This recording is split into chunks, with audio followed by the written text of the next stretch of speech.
VIP news में आपका स्वागत है। मैं हूं अजय सिंह सिसोदिया। दोस्तों, शरीर का भोजन क्या है?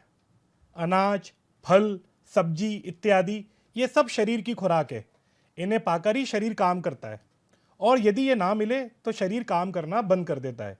इसी तरह मन की खुराक भी आवश्यक है, मन का भोजन भी आवश्यक है। तो मन की खुराक क्या है? मन की खुराक है अध्यात्म प्रेरक किताबें, सफल लोगों की जीवनी और निरंतर नया सीखते रहना। ये सब मन की खुराक है। जब तक हम मन को उसकी ये खुराक नहीं देंगे, वे पूरी क्षमता के साथ काम कैसे करेगा? बिल्कुल नहीं करेगा। जैसे बिना खुराक के तन काम नहीं कर सकता, वैसे ही बिना खुराक के मन भी काम नहीं करने वाला। इसी मन की खुराक पर चर्चा करने के लिए हमारे साथ हैं आकाशवाणी के न्यूज एडिटर एवं लेखक संजीव शर्मा जी। संजीव जी, आपका वीआईपी न्यूज पर बहुत बहुत स्वागत है। नमस्कार, धन्यवाद। संजीव जी, मेरा पहला सवाल, आपके लिए मन की खुराक क्या है? बिल्कुल, जैसे कि हम सब लोगों का पेशा है मीडिया में काम करना, या हम अपनी इच्छा से मीडिया में आए, तो पढ़ना लिखना ये बिल्कुल मन की खुराक है। अच्छा पढ़ना और अच्छा लिखना ये दोनों मन की खुराक का हिस्सा है। और जब आप अच्छा पढ़ते हैं तो अच्छा सोचते हैं, और अच्छा सोचते हैं तो अच्छा लिखते हैं, और अच्छा लिखते हैं तो बाकी लोगों के लिए भी कहीं ना कहीं वो एक पॉजिटिव या सकारात्मक काम करता है, जो दूसरे लोगों को भी मानसिक ऊर्जा देने का काम करता है। इसलिए मुझे लगता है कि अच्छा लिखना, अच्छा पढ़ना ये किसी भी व्यक्ति के लिए बहुत एक अच्छी मन की खुराक हो सकती है। अभी आपने किताब लिखी है 4 देश और 40 कहानियां। जी, तो 4 देश वो कौन से हैं? 40 कहानियां ये क्या है? और इस किताब का कॉन्सेप्ट आपके दिमाग में कैसे आया? एक्चुअल में जैसे कि आपने अपने परिचय में बताया कि आकाशवाणी में समाचार संपादक का दायित्व है, तो साथ साथ करस्पॉन्डेंट या आपको रिपोर्टिंग की ड्यूटीज़ भी करनी पड़ती है। तो आकाशवाणी में एक अच्छा मौका ये है कि जब भी कोई वीआईपी कवरेज होता है, जैसे प्रधानमंत्री हैं, राष्ट्रपति हैं, उपराष्ट्रपति हैं, जब ये देश या विदेश में कहीं भी दौरे पर जाते हैं तो किसी न किसी करस्पॉन्डेंट को वो साथ में भेजते हैं, ताकि वहाँ के उसको कवरेज कर सके। तो प्रधानमंत्री मोदी के साथ जब जापान में G20 देशों का सम्मेलन हुआ तो उसके कवरेज में जाने का मौका मिला। इसके पहले जो हमारे पूर्व राष्ट्रपति थे डॉक्टर हामिद अंसारी, उनके साथ ईस्ट अफ्रीकी देश हैं युगांडा और रवांडा, उन देशों पे जाने का मौका मिला। और तीसरा, इसमें जो 3 देश तो ये हो गए हैं, युगांडा, रवांडा, जापान। चौथा देश हमारा अपना भारत है। भारत में भी जहाँ जहाँ प्रधानमंत्री दौरे पे जाते हैं या कवरेज का मौका हमें मिला है, उन सब जगहों को शामिल किया। जैसे आप इसको कह सकते हैं कि जब गुजरात में चुनाव हुए तो 1 महीने के लिए हम गुजरात में कवरेज के दौरान थे, तो उस दौरान जहाँ जहाँ जाने का मौका मिला उन जगह को इसमें शामिल किया है। इसके पहले उत्तर प्रदेश में प्रयागराज में कुंभ हुआ था, तो कुंभ में जब प्रधानमंत्री वहाँ गए, राष्ट्रपति भी गए थे, तो उस दौरान जो वहाँ देखा वो उसमें शामिल है। प्रधानमंत्री भोपाल भी आए हैं तो कुछ किस्से भोपाल के भी हैं। प्रधानमंत्री पूर्वोत्तर गए थे तो पूर्वोत्तर की भी बहुत सारी घटनाएं इसमें शामिल हैं। मैं कुछ बहुत मतलब आप ऐसा कह सकते हैं कि कई सारे अनछुए पहलू हैं किताब की। एक और सबसे अच्छी बात यह है कि इसमें प्रधानमंत्री या राष्ट्रपति या उनका ना कोई ऑरा है, ना उनके भाषण है, ना उनके भाषणों का कोई विवेचन है। उनके कवरेज से हट के जो कुछ भी वहाँ देखने को, समझने को, जानने का मौका मिला है, उन विषयों को किताब में शामिल किया है। तो एक तरह से कह सकते हैं कि एक किताब तो वीवीआईपी कवरेज पर केंद्रित है, लेकिन आम लोगों के लिए है। आम लोग इस किताब के जरिए उन देशों की यात्रा कर सकते हैं, वहाँ की संस्कृति, वहाँ के लोग, वहाँ के आचार विचार, खान पान, व्यवहार, इस सब, या जो पर्यटन स्थल है, इनके बारे में जानकारी हासिल कर सकते हैं। अभी सवाल ये उठता है कि आप न्यूज़ एडिटर हैं आकाशवाणी में, आपके पास बहुत ही इम्पोर्टेंट एक दायित्व है, उसके बावजूद आपको किताब लिखने के लिए समय कैसे मिला? हाँ, यही जो आपने विषय की शुरुआत की थी मन की खुराक से, तो आकाशवाणी की नौकरी में आपके पास काम पूरा है, फाइनेंशियली सेटिस्फेक्शन है, जॉब को लेकर सेटिस्फेक्शन है, लेकिन मन की खुराक के लिए तो आपको कुछ ना कुछ करना पड़ेगा। तो जब मन की खुराक, मीडिया में हमारे पास एक ही तरीका होता है कि हम लोग पढ़ें और कुछ लिखें, तो एक तरह से वो लिखने की आदत शुरू से बनी रही। मैं आपके दर्शकों की जानकारी के लिए, हम अपना एक ब्लॉग भी है जुगाली के नाम से, जुगाली, तो उसमें लिखने की एक आदत थी, कुछ ना कुछ लिखते रहना, उसमें पोस्ट करते रहना, उसको भी लोग पढ़ते थे। फिर कई सारे दोस्त से शुभचिंतक उन्होंने सलाह दी कि जब आप लगातार लिखते हैं तो क्यों ना इसको एक क्रमबद्ध तरीके से, सिस्टमेटिक तरीके से अगर हम किसी किताब का हिस्सा बना लें तो बाकी लोगों को भी फ़ायदा होगा। और सोशल मीडिया में यहाँ वहाँ बिखरी जो चीज़ें रहती है वो उस तरह से पढ़ने के काम नहीं आती, जबकि किताब के रूप में बहुत लोगों के लिए पढ़ने का एक आदर्श तरीका भी हो सकता है। इस वजह से फिर ये चीज़ों को इकट्ठा करना शुरू किया और एक अवधारणा, एक कॉन्सेप्ट बनाए कि इसको किस विषय पर केंद्रित करें। तो एक तरह से यात्रा वृत्तांत कह सकते हैं इसको, ट्रेवलॉग है ये इन देशों की, इन जगहों की यात्रा का, और उसमें फिर बहुत सारी चीज़ें शामिल होते गई और एक आप करीब 164 पेज की किताब अब आपके सामने है। तो मैं ऑडियंस को बता दूं कि ट्रैवल्स को लेकर जो ब्लॉग होते हैं उसको शॉर्ट में ट्रैवलॉग भी आजकल बोलने लगे हैं, कि जो भी वहाँ के संस्मरण हैं उस यात्रा के, वो किताब में या दूसरे माध्यम से जनता के सामने आते हैं। संजीव जी, मेरा सवाल अभी ये भी है कि आपने बात करी, आप प्रधानमंत्री के साथ बाहर गए, उपराष्ट्रपति के साथ बाहर गए, जी। हालांकि आप एक ऑलरेडी अभी एक मतलब ऑलरेडी आप जॉब में हैं, आप किसी कार्य में हैं, लेकिन फिर भी मैं ये पूछना चाहता हूँ कि जिस तरीके के फुटेज हमारे पास आते हैं और प्रधानमंत्री को लेकर दुनिया भर के कोनों में जो दीवानगी दिखती है, उसको आपने कैसा महसूस किया? बिल्कुल अजय जी, जो आप फुटेज आप देखते हैं या दिखाते हैं अपने टीवी पे, उससे आप कह सकते हैं कहीं ज़्यादा वहाँ रियल में देखने को मिलता है। लोगों का एक बड़ा जुनून है हमारे मतलब प्रधानमंत्री को लेके, बहुत भीड़ जुटती है, लोग तिरंगा लेके हाथ में आते हैं, घंटों पहले से स्वागत के लिए खड़े रहते हैं। आप भी चूँकि लगातार कवरेज पर जाते हैं या दूसरे देशों में भी आप गए हैं, तो आपने भी देखा होगा कि इस तरह के वीआईपी कवरेज के दौरान या वीआईपी सभाओं के दौरान हम सब लोगों को भी समय से पहले वहाँ पहुँचना पड़ता है, बीइंग ए जर्नलिस्ट। तो आप सोचिए आम दर्शकों को या आम श्रोताओं को या कितनी पहले वहाँ पहुँचना पड़ता है। वो घंटों से वहाँ पहले से पहुँच जाते हैं, फिर वो मतलब उनकी एक झलक पाने के लिए इंतज़ार करते हैं। मोदी का साउंड तो आमतौर पे सामान्य सी बात हो गई है सुनाई देना। एक लगता है लोगों के अंदर एक ये भाव, एक गर्व का भाव है प्रधानमंत्री को देखने के लिए, उनसे बात करने के लिए, और खासकर जब दूसरे देशों की यात्रा में प्रधानमंत्री होते हैं तो वहाँ वो उनसे मिलने का मौका भी मिलता है। हमारे यहाँ भारत में तो सुरक्षा कारणों से कह लें, या आप चूँकि आमतौर पर उनके कार्यक्रम होते हैं इसलिए पब्लिक को उस तरह से छूट नहीं मिलती है, लेकिन विदेशों में ये मौका मिलता है कि वो प्रधानमंत्री के साथ करीब जाके भी बातचीत कर सकते हैं। तो तब उसमें देखा है कि लोग कतारबद्ध होकर लाइन लगाए खड़े हो जाते हैं बात करने के लिए। खाने की टेबल पे अगर प्रधानमंत्री आ रहे हैं तो लोग पहले से वहाँ तैयार रहेंगे। तो बहुत अद्भुत जुनून है, बहुत उत्साहित लोग रहते हैं उनको देखने के लिए। तो मोदी जी के प्रति लोगों का जो उत्साह है वो टीवी पर जितना दिखता है उससे कहीं ज़्यादा है, ऐसा मानना है संजीव शर्मा जी का। संजीव जी, वापस मन की खुराक पर चलते हैं। उस किताब, जो आपने किताब लिखी 4 देश 40 कहानियाँ, इसको पूरा करने में आपको कितना समय लगा? आप इसको ऐसा कह सकते हैं कि चूंकि ये किस्से एक बार, ये कहानियाँ या किस्से एक बार में एक साथ बैठ के नहीं लिखे गए हैं। लगातार यात्राओं के दौरान लेखन चलता रहा, या यात्रा समाप्त होने के बाद यहाँ के लिखना चलता रहा। जैसे कि आपको बताया भी कि एक ब्लॉग है जोगाली के नाम से, उस पर भी कुछ चीज़ें डलते रहे।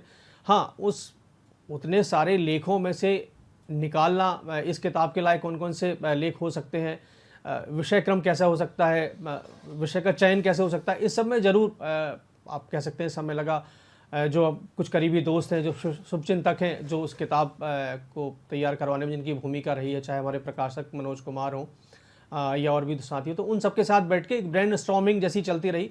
कुछ किस्से हटे भी, कुछ जुड़े भी, ऐसे होते होते करीब 1 महीने के दौरान में ये किताब एक तरह से आकार अपना ले पाई। और ये पब्लिश कब हुई, मार्केट में कब आई? फरवरी के आसपास ये किताब मार्केट में आ गई थी, और जो कि आजकल एक चलन है, अमेजॉन या गूगल प्ले है या किंडल है, ऐसी कई सारी साइट्स पे किताब डाली जाती। तो किताब न केवल वहाँ उपलब्ध है, और बल्कि अब तक का रिस्पांस बहुत अच्छा है, बहुत सराहनीय है। मतलब आप ये कह सकते हैं कि बिना किसी ऐसे बातचीत के ये एक पहला मौका है जब आप आमने सामने हम लोग बैठ के बात कर रहे हैं। लेकिन बहुत सारे ऐसे पाठक हैं जिन्होंने किताब पढ़ी और अपनी तरफ से समीक्षा की, उनमें कई बड़े पत्रकार भी हैं। तो करीब 12 से 14 लोग अभी तक समीक्षा कर चुके हैं और सबने सराहना की है। जो आसपास के जो लोग हैं जिन्होंने किताब पढ़ी है अब तक, उनका कहना है कि वो ये किताब बड़ों से लेके बच्चों तक की काम आ रही, क्योंकि शायद वो लेखन की शैली बहुत सहज है, सरल है, तो उनको सबको इसमें पढ़ने में अच्छा लग रहा है, लोग किताब पसंद कर रहे हैं। तो लेखन की शैली बहुत सहज है। अब हम एक एक देश पे बात करते हैं। पहला संस्मरण उसमें आपने कौन सी कंट्री का पहला हिस्सा जो है जापान पर केंद्रित है, जापान के लोगों पर, जापान के खान पान पर, जापान की संस्कृति पर। तो उसमें आप जब जापान की यात्रा पर थे तो वो क्या चीज़ थी जिसने आपको सबसे ज़्यादा हिट किया या प्रभावित किया?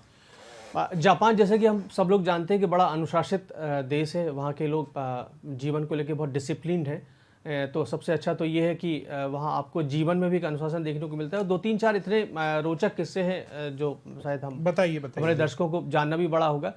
कि सबसे पहला किस्सा तो ये है कि जैसे ही यहाँ से जापान के लिए एक हमने अमेरिकी एयरलाइंस है कैथी पैसिफिक करके, उसमें कैथे पैसिफिक उसमें जब यात्रा शुरू की तो आने के बाद ही वो एयर होस्टेस ने पूछा कि आप कैसा खाना लेते हैं, वेज या नॉन वेज है, तो उसको बताया कि नहीं वेज है। तो उसने पूछा are you Hindu vegetarian or simple vegetarian.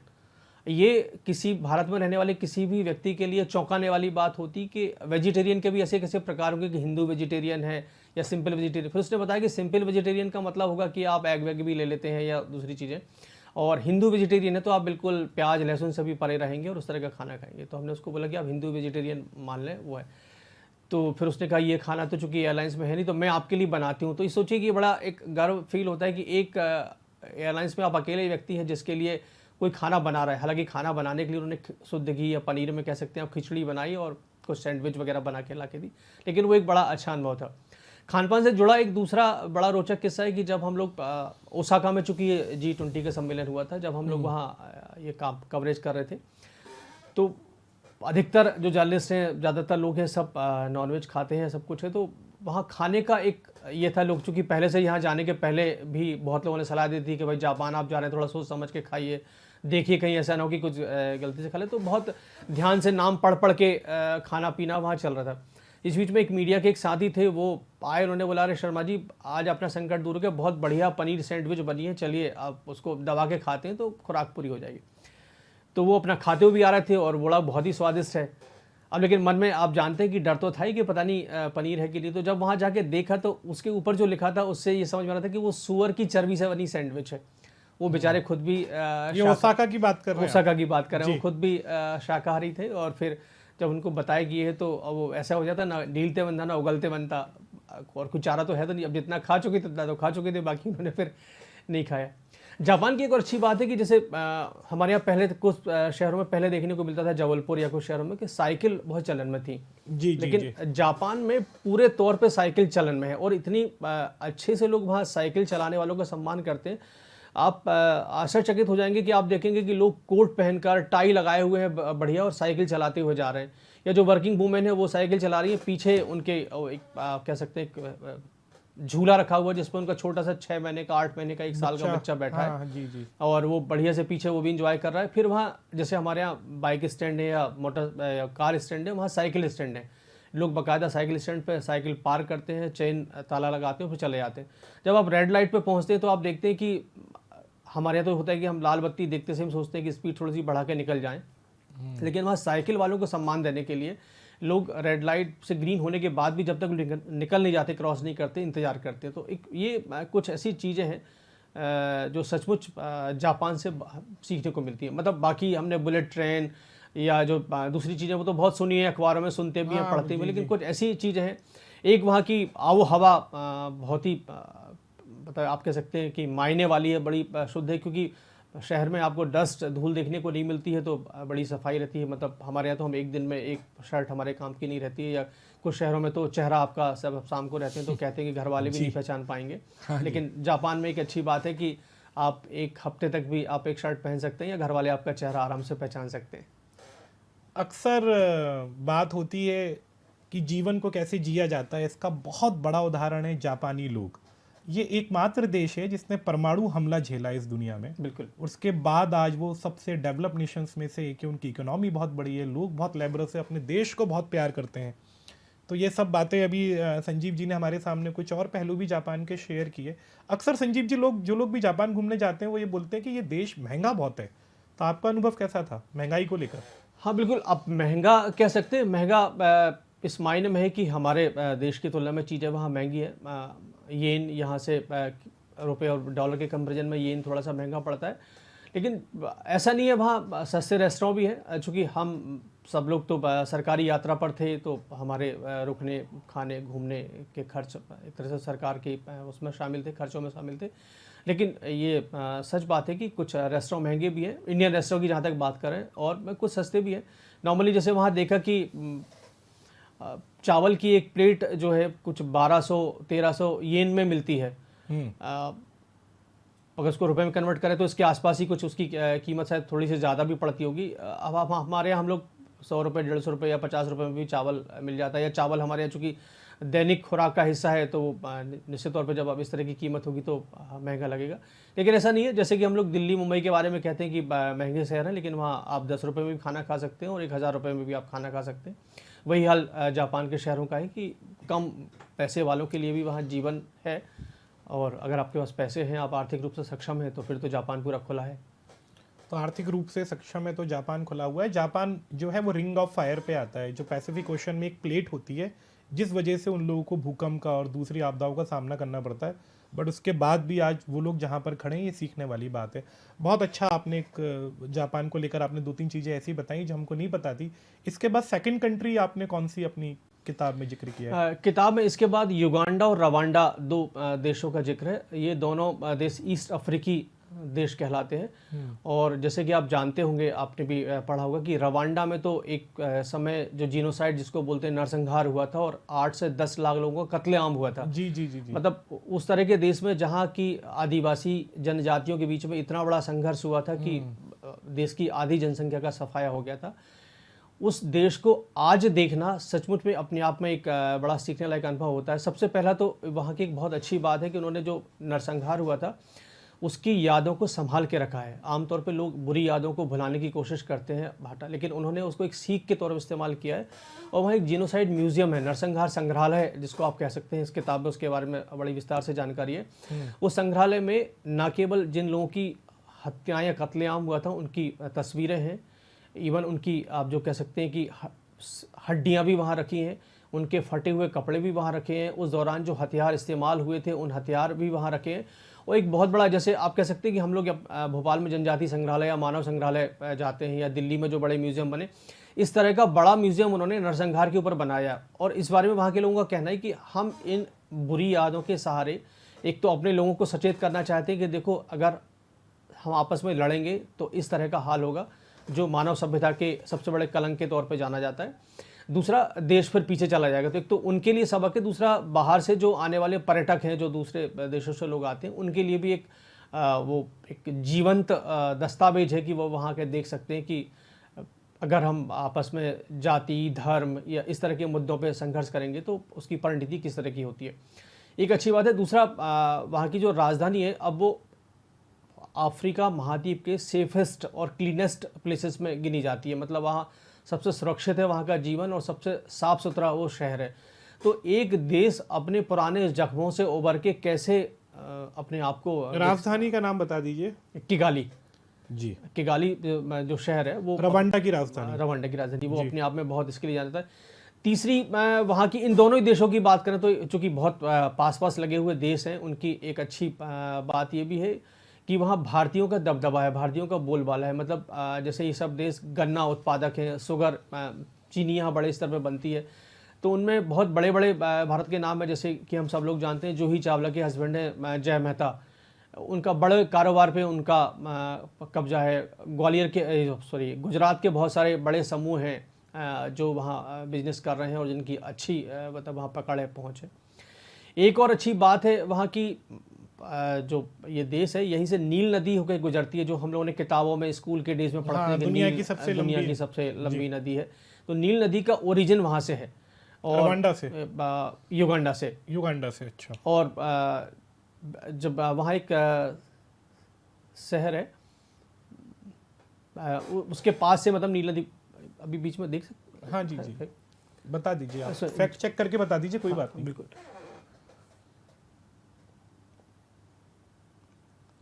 थोड़ा सा आपको एडिट में जाना पड़ेगा बस।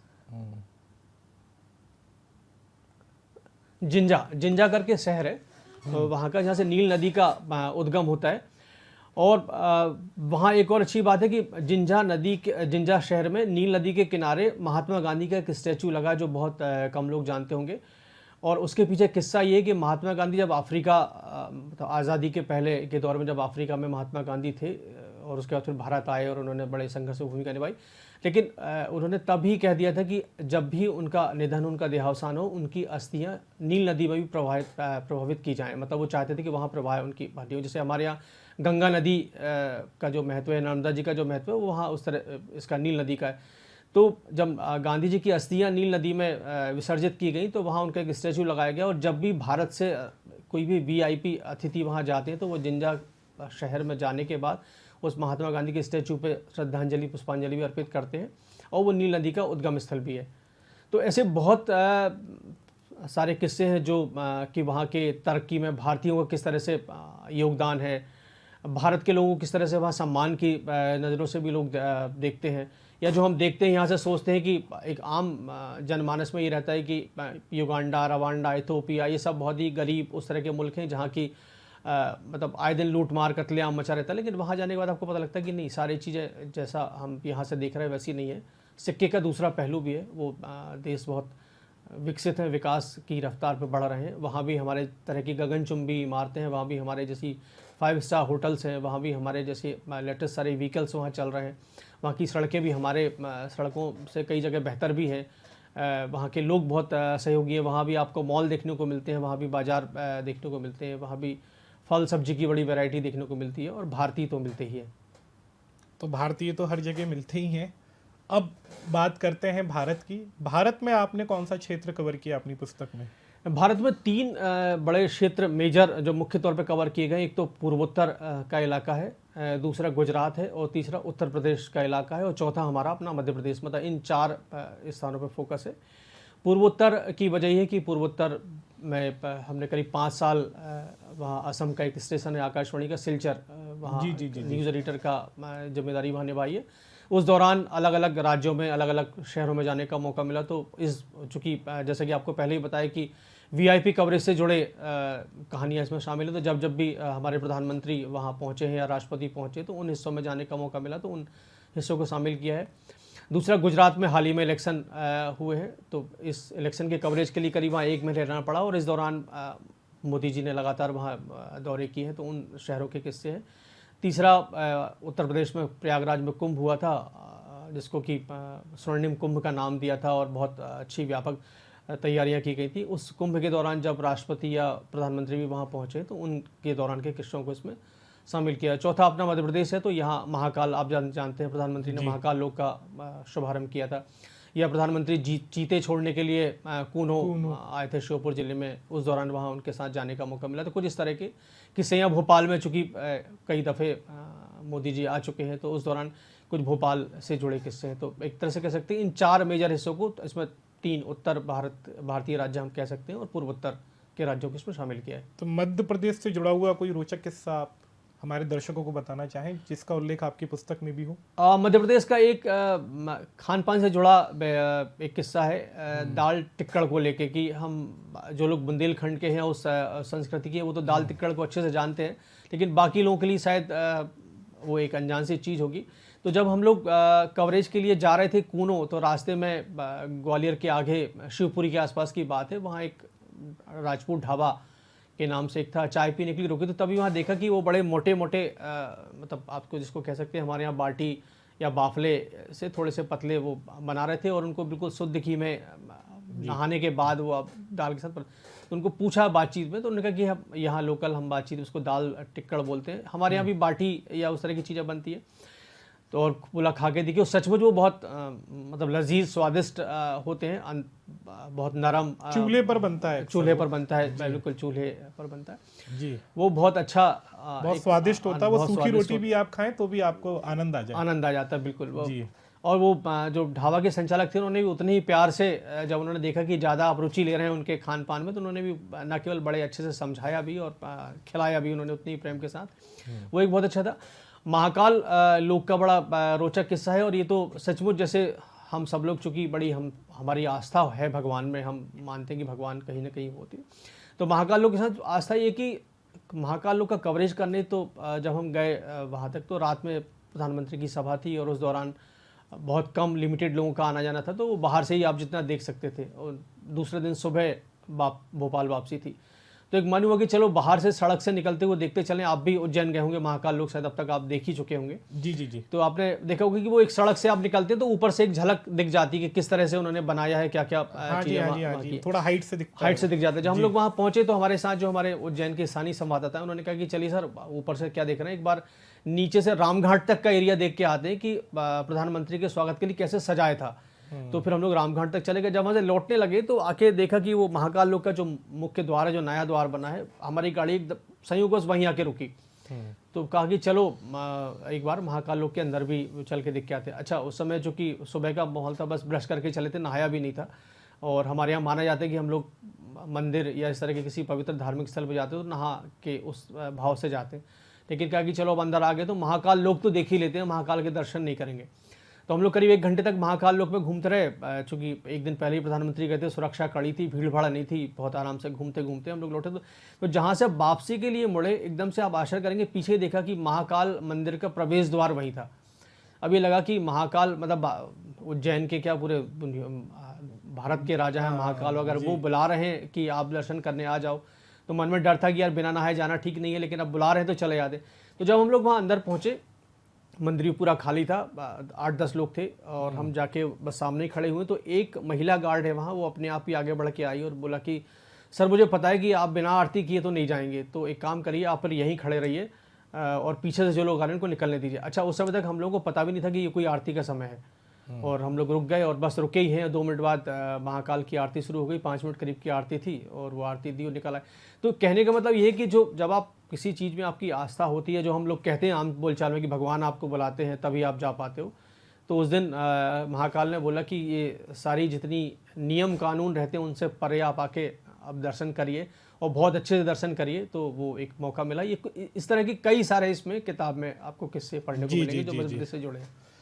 तो संजीव जी, आप हमारे कार्यक्रम में आए, आपने बहुत खूबसूरत और रोचक किस्सों का जिक्र किया और मेरे को तो बहुत आनंद आ गया। समझ में नहीं आया ये इंटरव्यू कब ख़त्म हो गया। अब बाकी किस्सों के लिए किताब आपकी उपलब्ध है ही, तो हम उसको भी पढ़ेंगे। और जैसा आपने कहा कि कुछ पत्रकार उसकी समीक्षा भी कर रहे हैं, तो कोशिश करूँगा कि मैं भी उसकी समीक्षा करूँ और उसकी समीक्षा करके आपको जल्द से जल्द बताऊँगा। तो दर्शकों, ये थे हमारे साथ आकाशवाणी में वर्तमान में पदस्थ न्यूज़ एडिटर संजीव शर्मा जी, जो कि भोपाल में पदस्थ हैं। और इतने व्यस्त शेड्यूल और इतनी जिम्मेदार पद के बावजूद भी वो किताब लेखन के बहाने अपने मन को खुराक दे रहे हैं। तो इसी तरीके से आप लोग भी जितना ध्यान अपने तन का रखते हैं, उतना ध्यान अपने मन का भी रखें, क्योंकि मन ही वो ऊर्जा है जो आपके तन को चलाती है। बहुत जल्द हम मिलेंगे एक नई शख्सियत के साथ। जब तक आप देखते रहिए VIP न्यूज़। धन्यवाद।